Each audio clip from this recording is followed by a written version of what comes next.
Okay, now it's being live streamed, which I'm not sure it's the same as being recorded. Okay. It's now streaming live, and that is wonderful. So greetings and good evening, Revitalized family. We are so pleased to have each of you here with us live, and those of us who joined us on the call.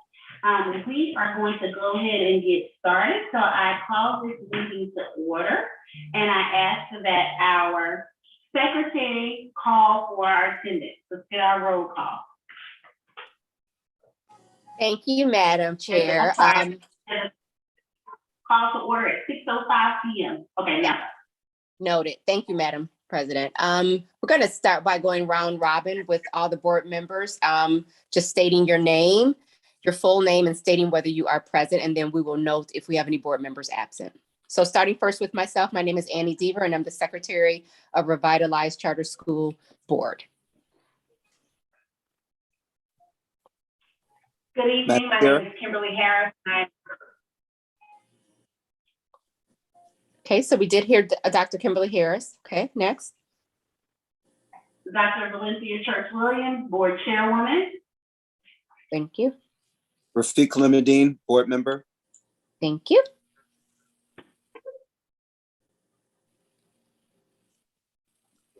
Any other? Morgan Camus, Vice Chair. Okay, thank you.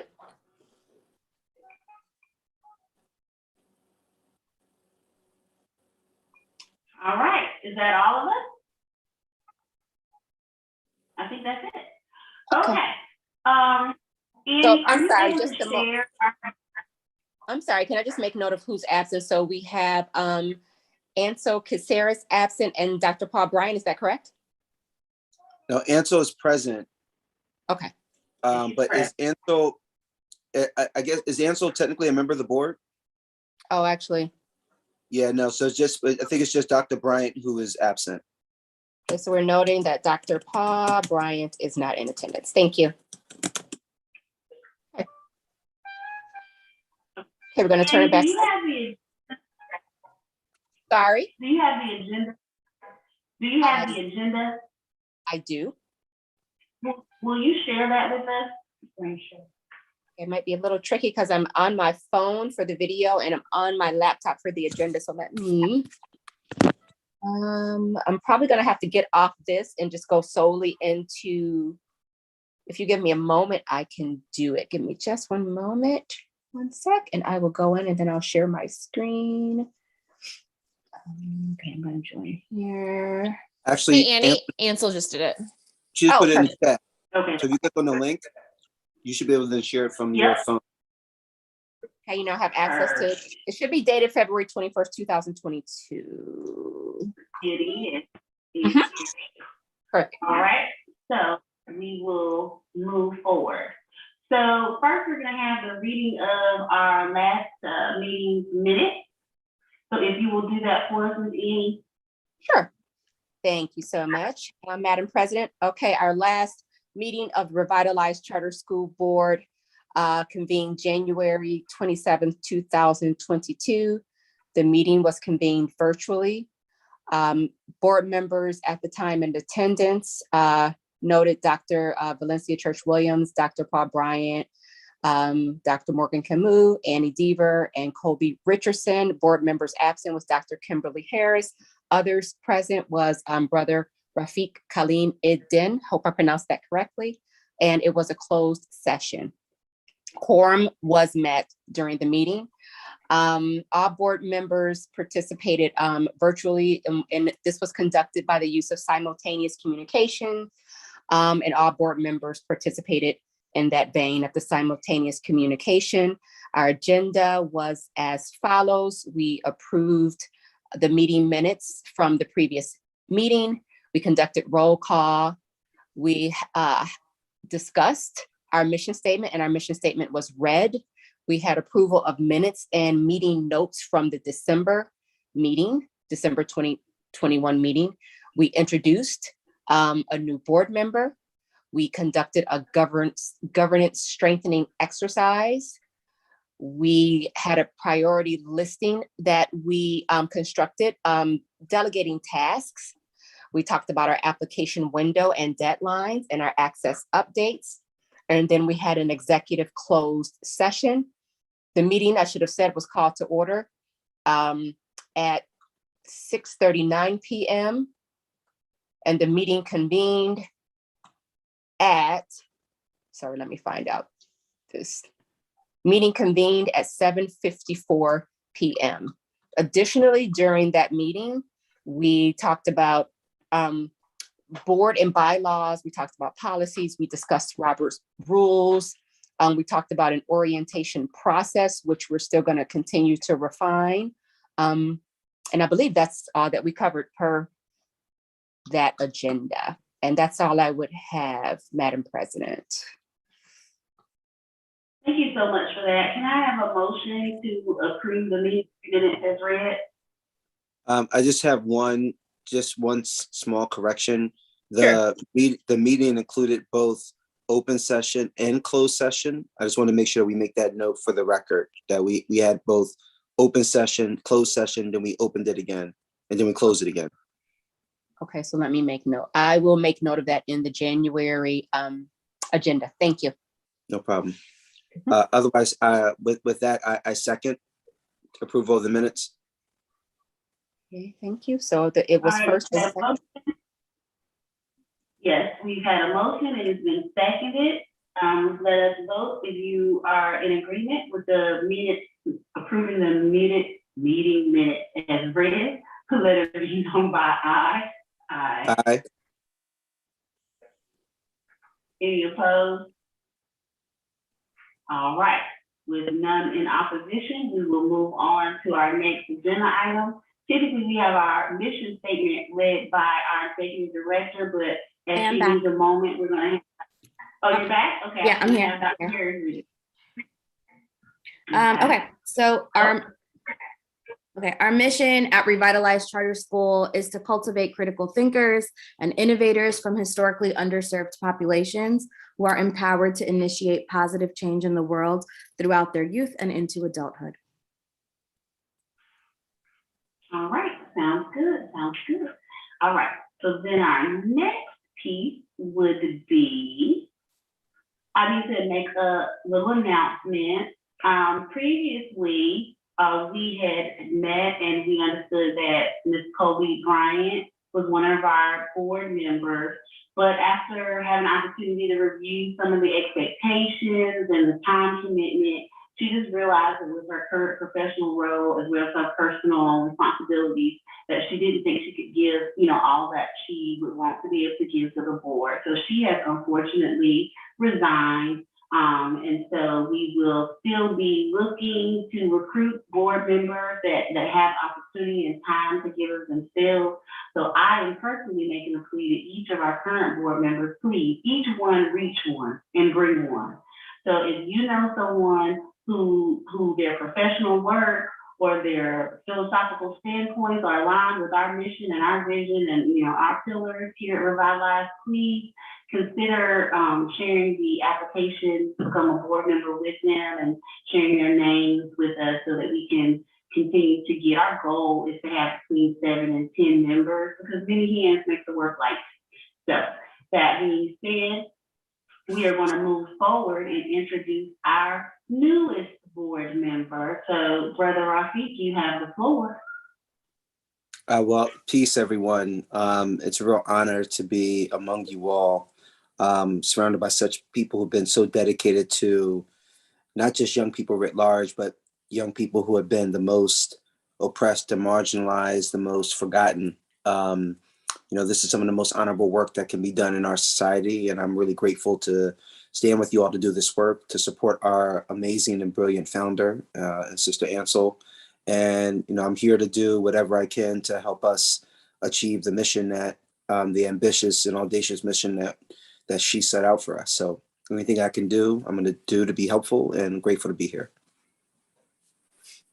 That is so wonderful. We are glad to have you and excited about the work you're going to do and excited about the experience you bring into our board.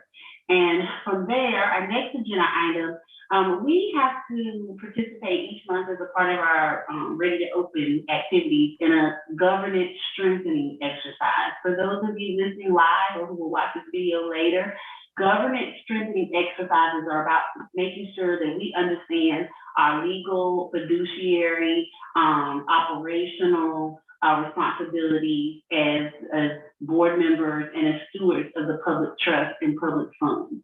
And so CSAB, the organization that governs our work as a charter school here in North Carolina, asks that each month during our board meetings, that we participate in exercises that give them as well as the public an insight into the way we envision our work through the lens of our mission, of our vision, and of our core values. So with that, I'm going to give the floor to our executive director so that she can lead us through this exercise. We have set aside approximately 10 to 15 minutes for this exercise, and so I'm going to ask our Madam Secretary, will you please set a timer? And will you please give us a 2-minute warning through a gesture prompt at 2 minutes, and then let us know when our time has exceeded. If we do not finish this exercise, we will table it and bring it back as old business for our next meeting. So if you will start our time now, Madam Secretary, and if you will take it away, Executive Director. Okay, and that's 15 minutes, correct? Yes, ma'am. Okay, thank you. Okay, so we are at our second governance strengthening exercise. Later in this meeting, we'll vote for the one for the orientation binder that we talked about last month. This one requires us to write a 1 to 2 page summary. I'm going to write that based on all of your responses today. In the agenda, there's a hyperlink to the doc. And so you can go ahead and click that if you want to see it yourself. I'm going to read the questions out loud. There are four questions. And then we'll go one question at a time. And so you all can just jump in. Annie, do you want to take notes or do you want me to take notes for this? I can try to take notes. I'll try to go ahead and grab as much of it as I'm able. Okay. Yeah. And so I'll just go in afterwards and write it as the 1 to 2 page summary. And then next meeting, it'll give you all time to read it over, and the next meeting will officially vote on the approval of that. This is one of the tasks that'll go into our May RTO. Okay, so it says, write a 1 to 2 page summary addressing the following. In order to be effective, a charter school board has to evaluate everything for which it is accountable. Based upon what we learned during this session, what are the priorities of the charter school we lead? Do these priorities align with the school's mission and vision? How is the board working towards achieving the organization performance outcomes stated in the charter? Looking forward, what changes will the board make in its organization evaluation process? And then we need to include that summary with the board orientation binder that we worked on last month. And so I know this task addresses a particular RTO session. We don't necessarily need to go in any particular order for governance strengthening exercises. And so you can really think about either that specific governance one that we attended, I think that one was September, or just really think about RTO in general and all of what we've learned at these trainings. So let's just start with the first question. This is based upon what we learned during our RTO sessions. What are the priorities of the charter school we lead?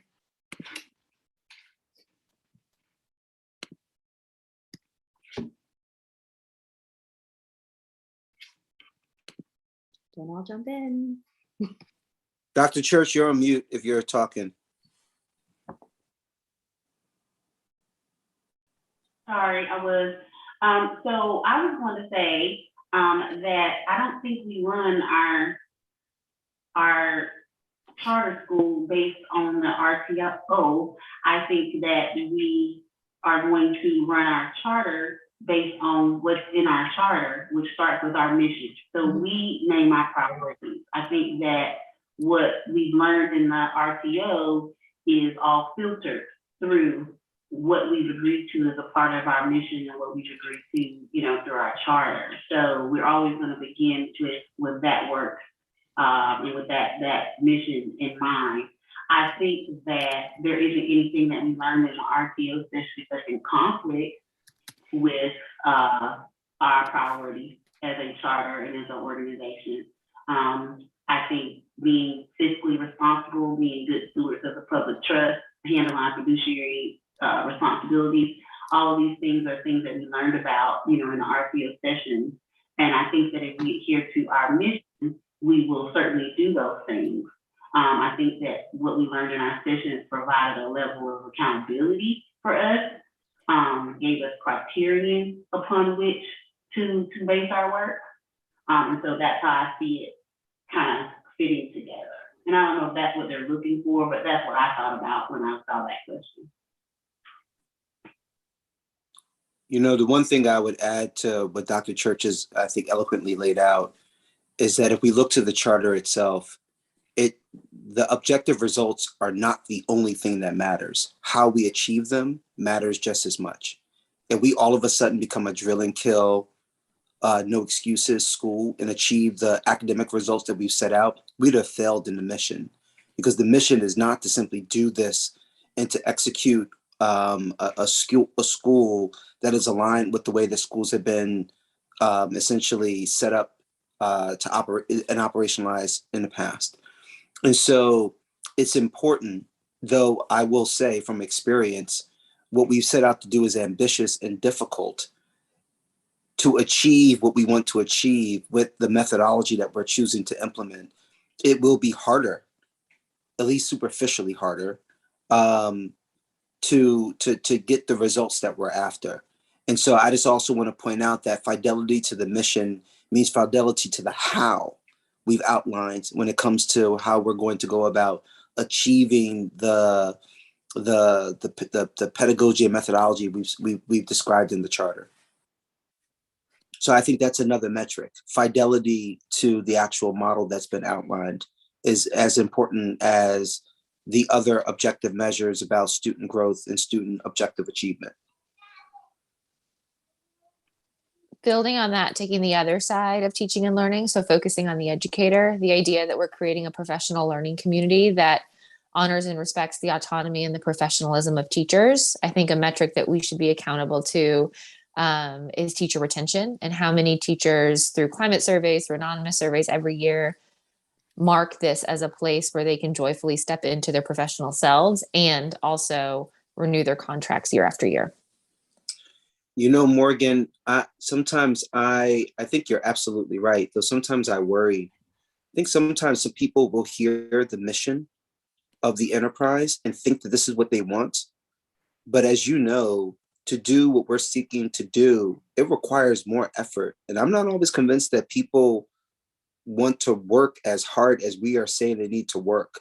This is a very different way of practice than the ways in which people engage in most schooling.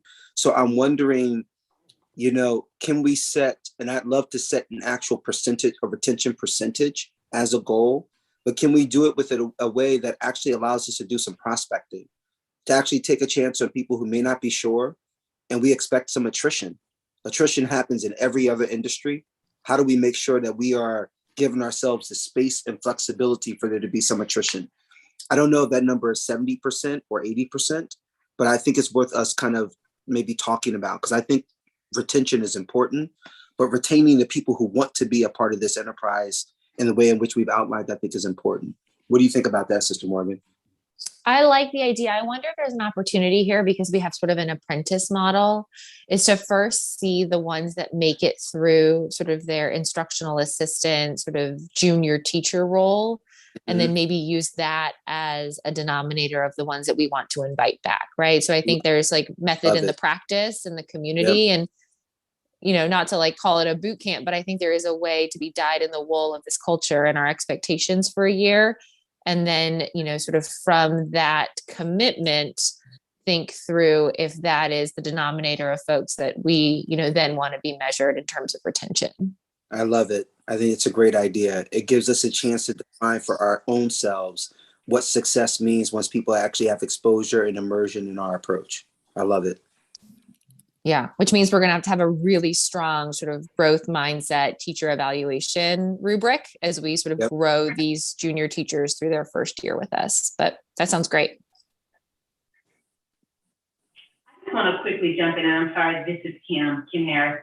I just want to quickly jump in just to say how much I love, Morgan, what I'm hearing you and Rashid talk about from the standpoint of an apprenticeship model, right? Because a lot of times we don't think about education as an industry that can utilize such a model, but it is so perfectly set and structured for that, especially when we think about the rich and ripe opportunities of like a near peer mentorship type of a structure where we can, tap into the richness of place and space, right? The relationships that we're cultivating with area universities and tapping into that to craft what Morgan, you were talking about with that apprenticeship model, and then maybe even conceptualizing what is it to be an education journeyman, right? Which really mine down deeper in that skill set. So I think, and then thinking about, our RTOs around fiscal management, and as we think creatively about how are we good stewards in this first year and leverage, these relationships to really optimize from a financial standpoint, what it is that we can do and how we can fund and creatively fund within the policy parameters from a financial standpoint, I think says a lot as well.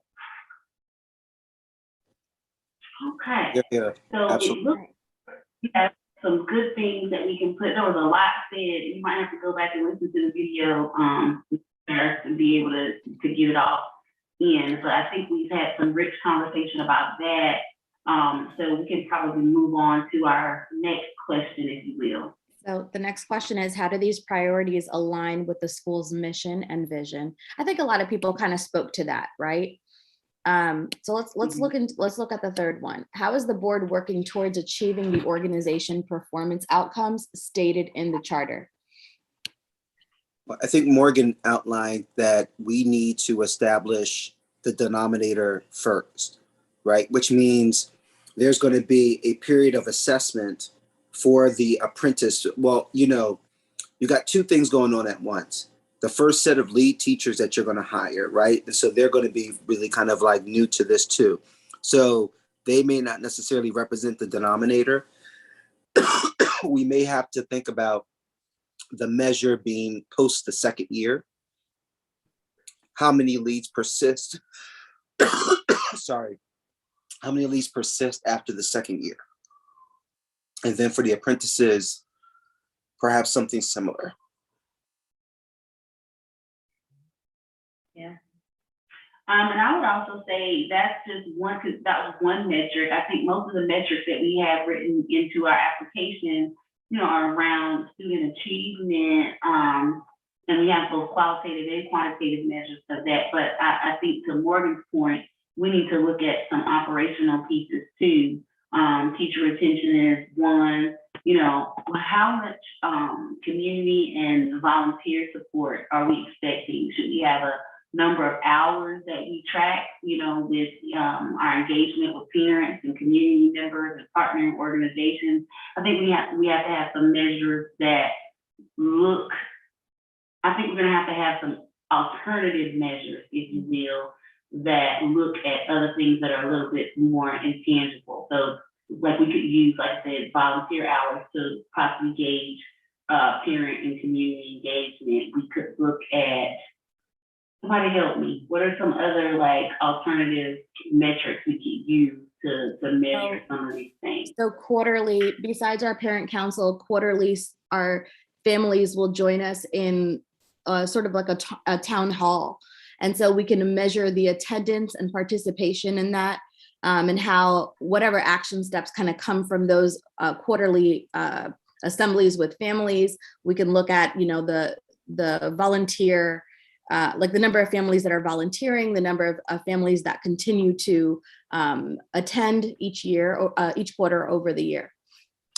And so how do you push that down to the actual classroom, right? So that you close the gap between the practitioners and their service to their families in their classroom, so that we actually pick this up with a little bit more frequency than quarterly. Well, I mean, Are you asking how we can encourage that from the classroom teachers? Okay, well, sure, if you want to say it that way. I was actually Okay, really so we'll then ask your question again. so masked in my question was a statement about the value of the connection between practitioners and the parents they're directly serving. Mm. And so if we are trying to use parent engagement as an indicator, as a leading indicator of ultimately academic engagement and success of students, that's going to happen at the classroom level. But if we talk about it only at the school-wide level, we could get one overrepresentation from a classroom or a grade that might actually mask that we're missing this with certain practitioners. So I'm asking, how do we add an additional metric so that you can actually evaluate how a particular classroom pair, how frequently they are engaged with the parents that they are serving directly? Well, if attendance is still the metric, then we would be tracking, how many families are coming out. Attendance there, is just, but attendance is just about whether or not the students are showing up to school. That's not about parent engagement. Well, I think you're talking about like the engagement or the attendance at the different parent meetings and things like that, specifically not necessarily student butts and seats. But that does have a measure, because when parents send their kids to school, it says something about their commitment to what's going on there too. The other thing I wanted to think about. I don't know. The other thing. I'm not convinced. Like here, like, parents send their kids to school for a variety of reasons, some of which is that they need them to be somewhere for 10 hours a day and not with them. And that doesn't necessarily mean that they're going to be engaged in all the support practices that their children will need for them to help have those structures at home, where they're engaged in at home practice, where they get a peaceful place to engage in the practice work at home, where they're getting encouraged. And both things can be true. You can both send your kid to school and also not be supportive of them and the other work, the thinking work that they're doing. And at least we have a meaningful percentage in our own school of caregivers who are otherwise absentee. They send them to school. Yes, that is the action. But other than that, there's a big gap. And so I want us to have an opportunity to, how do we kind of maybe look more into that gap? I agree that's an important indicator. It's essential, but it may not be sufficient to get at the data that you and Ansel are naming we're trying to get at. Brother Rafik, this is Kim again, and I apologize because I know Dr. Church and I are sharing the screen, but to your point, and I so laud and lift up and appreciate the point that you're raising, because you are so right. Just attendance in and of itself does not speak to authentic parental engagement. And so as I'm thinking about your question, I'm thinking about the need for us to build into our model and our metrics the fact that we need to be responsive to all the different ways that parents are able to engage, right? Which means that engagement, like for some parents, just the frequency with which you are having communication with a parent via text, because their work schedule is such that they aren't able to be physically present. And one of the things that we know that research speaks to is that smartphones basically are like the way that so many individuals, irrespective of socioeconomic status, are able to consistently communicate. And so for parents who were third shift, or parents for whom initially their encounters with the school historically have not been positive, or they may have been kind of, and they kind of envision it more in an adversarial stance, that can be a way to onboard engagement. So what are the platforms that we are utilizing and lifting up as examples or ways for us to engage and communicate with parents? I think it's something we need to think about. Yeah, that's powerful, Dr. Harris. So maybe we recharacterize and we talk about like these touch points with parents that aren't necessarily always formal meetings, and we add that to our data set. So it doesn't have to be a formal meeting necessarily, right? Because I know you are absolutely right. Sometimes some of my most engaged caregivers are people that I communicate with via text like every other day, but they actually don't necessarily come to some of our parent council meetings, but they engage via text. And so we want to capture that, right? And then represent that particular data point just in the way that you're describing, Dr. Harris. Okay, so we've been given the 1 minute warning by our secretary. Executive Director, if you want to wrap us up or summarize or get any little, last bit of feedback about anything that has been shared. Well, we didn't get to the last question, but we also kind of spoke to it in speaking about how we engage families, right? So the question was, looking forward, what changes will the board make in its organization evaluation process? And so we can, kind of make note to come back to this as a point of conversation, not just next month as part of a governance strengthening exercise, but an ongoing conversation about, what our metrics are for measuring whether parent engagement or just overall the performance outcomes that are stated in our charter. All right, well, thank you for everyone for that good discussion. It is really, I think, an opportunity for us to, again, develop some alternative ways of measuring our work. One last thing I wanted to say too was, when I was thinking about the service that we receive, also what about the service that we give? When we look at our mission, it speaks to our kids making a positive change in the world. And so we have to have some type of metric to measure the service that our kids give and how their critical thinking is operationalized in their community. I don't know, other than the rubric that we use to measure their project-based learning, what are some other ways that we could to measure what we give. We did mention some other qualitative metrics and just ways to evaluate qualitative data, whether it's operational, academic, and so let's come back to it next month and just kind of add that to our agenda, Annie, so we can just continue that conversation and get some clarity. Okay. This is so exciting. What important work.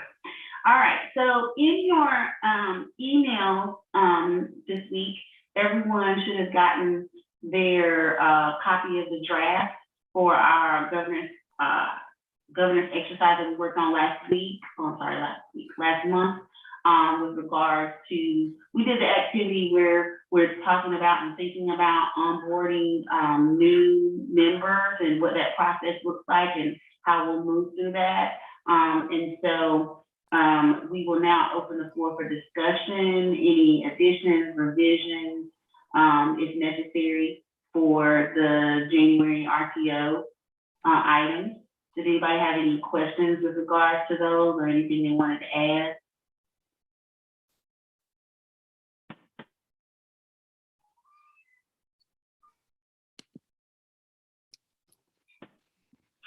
If not, I'm going to ask for a motion that we approve our RTO revisions from the governance exercise as submitted by the executive director.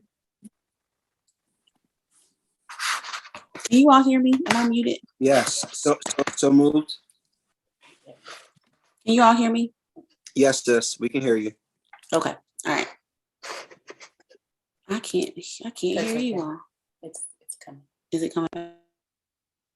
So Dr. Church, I moved. We just need a second. A second. Okay, Dr. Church, we can't hear you now. You're on mute on your end now. But you have a motion and a motion for me and a second from Sister Morgan. Can you hear me now? Yes, we can. So we had a motion and a second. There's a motion on the floor. All those who are in agreement, let it be noted by aye. Aye. Aye. Aye. Aye. Opposed? With no opposition, we vote to approve our January governance item as it stands. Thank you for your work on this, Ansel. All right, so we've done that. Okay, so I'm looking at agenda and this is new governance strengthening item. Is that something, you have a third thing? No, I think that's just a repeat. I'll remove that. Okay, Perfect. All right, so then we're gonna ask our ED to talk to us about, exciting, this is the exciting stuff. Our application update and our lottery process. Woo-hoo, who's excited about the lottery? Yeah, I mean, our lottery is on March 6th. It's in person. It's also going to be streamed live. I guess for anyone watching this later, because nobody's on, but it'll be streamed live. Even if you do not attend our lottery, you don't have to be there in person or to watch it virtually. We'll be in contact with you that week and letting you know whether you have a seat, your child has a seat this year, or you are on the wait list. Our in-person lottery will be at Garner Road Community Center, which is our facility this year. There's more information on our website as far as the address, but it will start at noon. Is exciting information. I had been the spearhead behind the idea to have our lottery live because it's a very celebratory event, and I think that we should carry it out as such. And Annie and I had agreed as a part of the committee for that lottery that we were going to do cake and balloons and other exciting things and door prizes. And so it'll be Annie and I and Ansel and Morgan by default, since she lives around the corner. Morgan is involved. And so certainly we hope Brother Rafik can make his way down too for that special day if your schedule allows. But we're going to try to make it, a special celebratory event. So any ideas we're going to have, everything's going to be on school colors, and we're going to be dressed up, and it's going to be great. So the lottery agenda is also linked for you all in that doc. And so some of the planning has been done already.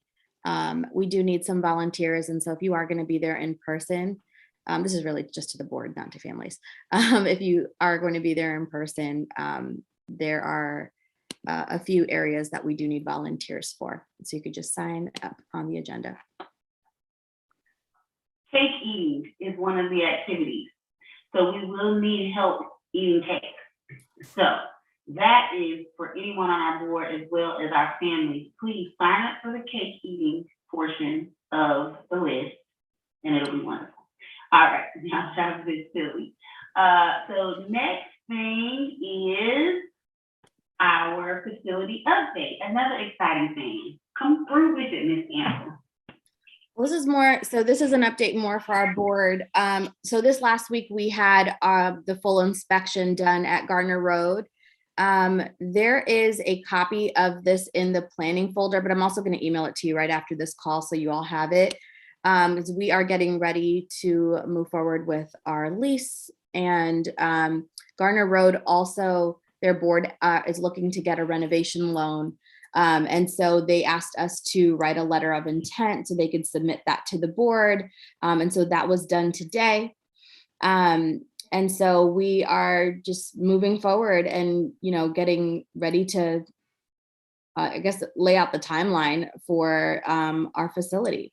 And so one question that Mo had and the board chair had was what month we plan on beginning the lease.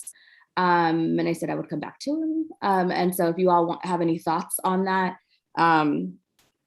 please let me know. And so August 1st, our teachers will be there. June 1st. June 1st? Yeah. Yeah. Absolutely. Okay. And so this affects like their renovation timeline, right? And so when they have a list of items that they're going to be sending us this week, and to just laying out what renovations that they planned on. It doesn't look like they did an inspection on their own prior, so I'm just going to send them that as well. And so when you all have a chance to look at the inspection doc also, we need to discuss just what are the specific items that we need them to have fixed before our teachers arrive, before our students arrive. Well, I think, and so I think this is where we're going to need to refer to both the inspection and your walkthrough. We're going to have to depend on you to kind of visualize the space. Mm-hmm. in terms of what needs to be addressed, both, I would say, from internal systems and cosmetically. But if the goal, I mean, if you're going to have, if we're going to have staff on site in July, They're coming then August 1st. Well, teaching staff is August 1st. teacher staff is August 1st, which means admin staff is probably sometime in July, which means they need place to sit, place to put things. And so, you know, and then before that, people need to be there to receive all those things. So kind of a June runway, I think is the way to kind of think about it. So things can start to get delivered, put together, you know, arranged and whatnot and deployed, and to have enough time to do that. Cool. Anyone else have any thoughts? Agree with Rafiq or disagree? I agree. So it's getting real, like, you know, it's real. This is happening. It is, Dr. Church. It's going to happen. This is happening. It's happening. All right. Ms. Can I just Anthony, add something quickly, Dr. Church, that I want us to keep in mind as we're inspecting the building? You know, I've been there twice, you know, last time with Ansel a couple of weeks ago. And I do think we should also bear in mind whatever type of COVID ventilation. We really need to make sure our kids and our families feel, and our administrators and other team members, that they feel that we are adhering to the most update COVID precautions so that they feel safe. We don't know where COVID is going to be at that point. It's not going to be 100% gone is what we do know. So we need to make sure that we're bearing that in mind as well. Well said. Yeah, and we have to order PPE and all that stuff like that. And you know what, to her point, with the walkthrough, I don't know if the inspector thought about that in terms of the ventilation and the HVAC. So that may be something that we might have to get another thought to or peek on, or maybe we could call around and ask some of the other places what modifications and things that they've made. There are grant monies for upgrading ventilation, HVAC, to get humidifiers and things of that nature. We may not be eligible for those grants until the next year, but you can reimburse yourself in some opportunities with some of those grants too, depending on the timing of the purchases, and make sure it's not costing fiscal years. So that's some investigation that we may need to do. So that's a good point. So last week there was a call. The OCS office hours happen every 2 weeks. I put that link in our weekly updates if you all want to ever jump in. There's a live link that's also listed on the OCS newsletter. But during the last call, all of the charter leaders in North Carolina were speaking about like COVID funds, and they spoke to like extra PPE, ventilation, and just what schools were doing, but also what funding was available. And so we are not eligible for that, but they did tell us that in October, it'll kind of roll out again, just based off of where COVID is at, right? And what the needs are across the state. And so in October, it should either come up in one of the newsletters or on one of the calls, or it's just something that we'll, proactively inquire about. That's good. Thank you so much, Ms. Annie, for bringing that up and reminding us about it. What else do you have for us for facilities, I think? That's all for now. I mean, is there anyone else so as we're getting, the next step is for us to get the lease down, right? And so is there anyone that wants to see the space again, wants to do a walkthrough? I've been there several times. And so I'm pretty clear about what my next steps are. Is there anyone that wants to see the space again? I know some of you only saw it once or didn't see it. I guess one of the things that I continue to have questions about is what our price point is going to be, because I think that impacts everything else we're going to do. That's our biggest dollar amount. So what are we thinking right now? What are our mindsets around that? Well, Dr. Church, I would say on this particular point, the goal, of course, is to keep it as low as possible, but we know that there's a ceiling, right? Kind of whatever we were going to do at the previous space is really the ceiling. And that really was an expensive space given how much it was built out. and that was about $750 a square foot, which is roughly about, came out to be a little north of $225,000 a year. We want to be well south of that. So I think in our initial conversations with this particular space, we really want to begin at about $100,000, which is essentially about $4 a square foot, and then be willing to move north of that amount. And that's assuming that we're going to be renting essentially about 2,500 square feet, 25,000 square feet. I'm sorry, not 2,500, 25,000 square feet. But this is going to be, there's going to be some negotiating here. I'm happy to support this. We've been through a number of these different projects here in New York. And I'm happy to participate with a group with you and whoever else is really want to dig into this particular part of it. But we have I mean, you know, our landlord, our potential landlord, they own the space outright. And so while they have some costs, they haven't really been generating any revenue in the space for some years. And so anything that we give is going to be helpful, but we also want they're a community-based organization, so we want to be helpful to them. So even $100,000 a year will be helpful. But we should be prepared to go north of that, but not further north than where we were before. How do we like respond to,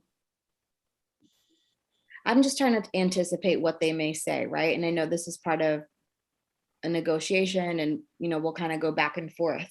But they are also planning on taking out a renovation loan. And so they haven't made it clear to us, you know, what that amount is. I mean, they don't need to, right?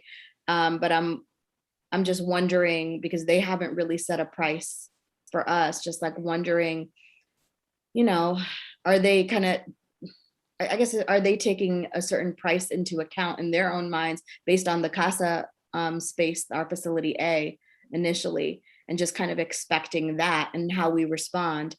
Because the timeline can kind of get funny, right? Because like they're applying for a loan and we're moving forward with the draft of the lease. Sure. They may already have a number in mind for the renovation loan and we're coming with a different number, right? Well, here's the thing. They own the space. And so any upgrades they make are going to run with the property, right? That means they're going to stay with the property long after we stop leasing the space. So they're using this as an opportunity, as they should, to upgrade their space for future tenants, right? So that they can really start to charge something that's close to the market. Right now, that's not where they are. And we are the tenant that we are, right? We can only afford but what we can afford. And so we're going to try to find a place, you know, as people who are engaged in this community work very sincerely and authentically, that doesn't, you know, we were stretching ourselves with the other space because it was so ready. And we were setting out an ambitious goal to be able to support $225,000, $250,000 a year in lease space. I would have never recommended that that's something that we do, but for the condition of that space. Now we are where we are. Something that's much more reasonable for us to do is $100,000 a year for at least the first 3 years. And we can maybe escalate to $150,000, $175,000 a year over the course of 5 to 7 year lease. And again, I want to recommend that we do a 5-year lease with an option for 2 more. We are going to need to get, you know, modular units. That's another expense. And we have to be careful about the expense that's going to come with that. And so I think it's a fair place to start at about $4 a square foot, or essentially $100,000. And then let's see what they come back to us with.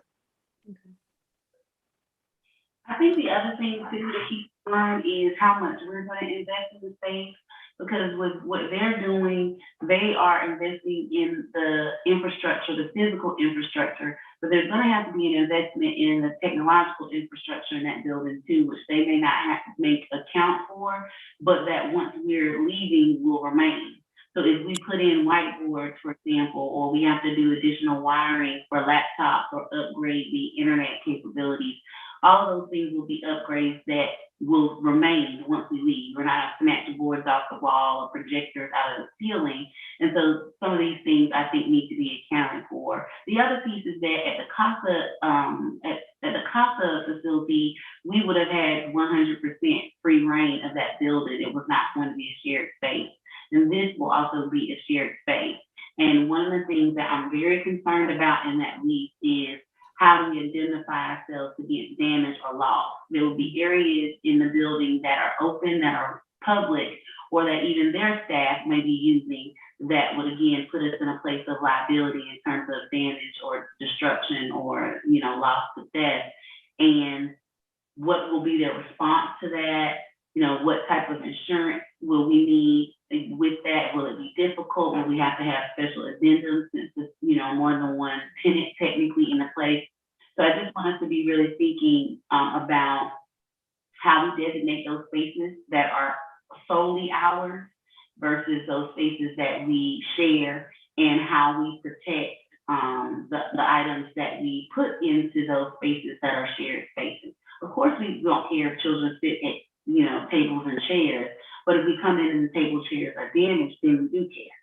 You know, of course, we don't care if they use, you know, whiteboard or, you know, smartboard or projectors. But if we come in and the remotes are missing or the bulbs have been blown, I've retrofitted an entire building for projector bulbs, overhead projector bulbs, and it can easily run into $50,000 to $60,000 if you have a smart board in every room in a space that size. And so the other thing that I wanted to know, is our lease going to be just for the space, or are we going to also be accountable for a percentage of utilities?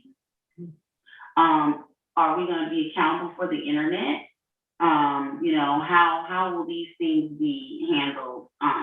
So these are some of the questions that I've been thinking about over the past few days. So as you guys, I'm gonna let you, you're the legal person, so I'm gonna let you, you know, think about all of those. But owning my own business and having several spaces that I have different agreements with about how those spaces are used and how those spaces are shared, these are some of the things that we, you know, need to think about. Yeah, Dr. Church, you're absolutely right. I will say utilities and whatnot need to be included in the lease cost, but internet is on us. And in fact, we'll need to make sure that there's a T1 line that's run specifically for the facility, which is unlikely to be there. We need to apply for E-rate funding, which is a federal government funding. Did you do that already? I did that, yeah. Perfect, great.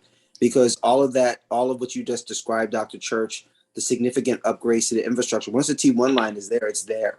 We're not taking it with us, right? The switches are there, right? We're not taking it with us. The wireless access points, they're there. We're not taking it with us. So you're absolutely right that the significant upgrades that we make in terms of the technology, technology infrastructure, that also has a lot of value. And I think they will really benefit long-term from having us as a tenant. But utilities and whatnot, that needs to be in the lease costs. Are there any other? I'm sorry, I didn't mean to cut you off, Ansel. I'm sorry about that. No, that's okay. You answered the thing about utilities. Are there any other like wonderings and questions that you all have as we're moving towards the lease draft? Like what other concerns may come to mind?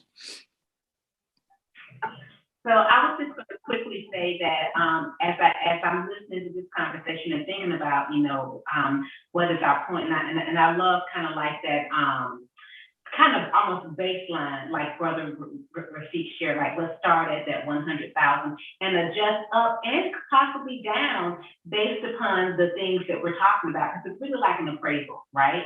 So we're going to be thinking about, you know, comps in that area commercially. And I think that all of those things, especially when you talk about risks that we really can't control for, since we're not the sole tenant, I think those are things not to leverage in a way that doesn't speak to good faith, but to realistically say that our rent should be, should reflect the fact that there are going to be things that we may have to, that we may encounter fiscally, that if we were the sole tenant would not be a concern. So then we should adjust for that. Just like, and one of the things I was also thinking about is timeline of completion. Like, are all of these improvements, can be assured that they'll be made by July 1? And if not, how do we adjust for that as well? So, and what do we do with our babies if they are still during construction in the building once our teachers and babies? Yeah, that's not gonna happen, Dr. Church. I mean, right now, at least if I'm reading Ansel's description accurately, there's nothing going to prevent us from being able to move in when we're ready for the kids. right? You know, and especially that they're going to be getting to work now. I think the bathroom upgrades are the biggest kind of lift here, and even those upgrades are relatively minor. So I think we're going to be okay on that front, but we do have to hold them accountable for just getting the work done. Will we have access, just All right. curious, will we have access to the swimming pool if Ansel or Dr. Church or someone know? Okay, so the swimming pool is going to completely be sectioned off away Yeah. from our There's children. also Okay. there's also a whole, Sister Annie, there's a whole nother level of liability that comes along with like a swimming pool. If not, it's going to Yeah. send our insurance through the roof. And why I think it's exciting, the possibility in the future of maybe having a swim program. We have to really, really build out some infrastructure around Yeah. that before. And it sounds like that the damage to the pool and the pool area is also damage. I mean, it's just not necessarily ready for prime time. Mhm. I mean, Mo did mention that they were looking to get it fixed. What they do as part of their after school programs and their youth programs that we can benefit from is really Exactly. just on them. And, you know, our Yeah. families can sign up and join their after school, join their youth programs. And, you know, that's not part of our school though, right? Even if it's on the facility. Yeah, it's well And said. it may impact rates just because it's there. Yeah. So if you own a home and it has a swimming pool there, whether it's closed, open or not, it doesn't impact your rate. So we need to be thinking about the fact that that pool being on site may impact our insurance rates as well. Simply because it's there. Yeah. And what kind of measures they're gonna take to make sure that that area is safe and cordoned off during school hours when our kids are there. So I think that's something that needs to be discussed too, because I don't know how they have that secured currently. Right, anything else about facility? Okay. I think that was last on our agenda. It was. I don't think this conversation is quite done. I think there's more work that needs to be done and discussed. So we can do two things. We can commit and send it to committee to have it finished, or we can table it to come back for discussion at a later time. What are people thinking? I think we need to probably Dr. send that. Which decision point are you referring to right now? Just about our final decision about the price point for the lease, our final decision about the caveats that we're gonna put in there, or ask for whatever, accommodations we're gonna ask. I don't think this conversation is enough. Yeah. I think that we either need to table the discussion to come back, or probably the most appropriate is to send it to committee. And if we are gonna send it to committee, we need to make a motion to do so. Yeah, I think, I mean, just in terms of efficiency, because negotiations like this can move quickly or slow, I think that the best thing to do is to empower the committee to go ahead and to negotiate this, and then to bring a final contract back to the board that the committee says this is what we recommend that the board adopts. So that's what I'd like to recommend that we do to the church. Maybe turn that into a formal motion, sir. Yeah, I guess I make a motion that the facilities committee be empowered to negotiate the lease and bring a final lease draft and recommendation back to the board for its approval when appropriate. I have a motion on the floor. May I have a second? I second that motion. We have this motion. It's been properly seconded. All who are in agreement, let me know by aye. Aye. Aye. Opposed? All right, so that motion has been properly moved, seconded, and approved by the board. If there is nothing else from our board members, committee chairs, or our executive director, I would like to make a motion that we adjourn our meeting. Can I have a second? Second. I don't want a second because I like. You like to be first? I'm just saying, I say- second it just because, but I just, this is such a dope group. I'm just really, really proud to be a part of this. Y'all are amazing. Yeah, that was a good conversation too. I hate Dr. Bryant wasn't with us, but he's with us in spirit. We're thinking good thoughts. He came on for a few minutes. He logged on for a few minutes. He's Danny, I don't know still, if you caught that. yeah, he's still attending to a Okay. staff Oh, he did? meeting. Oh, so he was, oh, okay. Oh, Yeah, does he it, was does it Oh. count? It does. Oh, It does. Okay. It does. So He was on for you. update. Awesome. okay. So, wait a minute, we didn't finish our motion. We have a motion hanging out there. So let's back up a minute. So Dr. Bryant would not be pleased with us. He would not be. I was doing really well until like 2 seconds ago. I was on point. I will ask, Madam Secretary, that you update our meeting minutes to reflect that Dr. Bryant was in, attendance. All right, so let's get this motion that's hanging. So it's been moved and seconded that we will adjourn our meeting. All those in agreement, let it be known by aye. Aye. Aye. Opposed? And with no opposition, we will close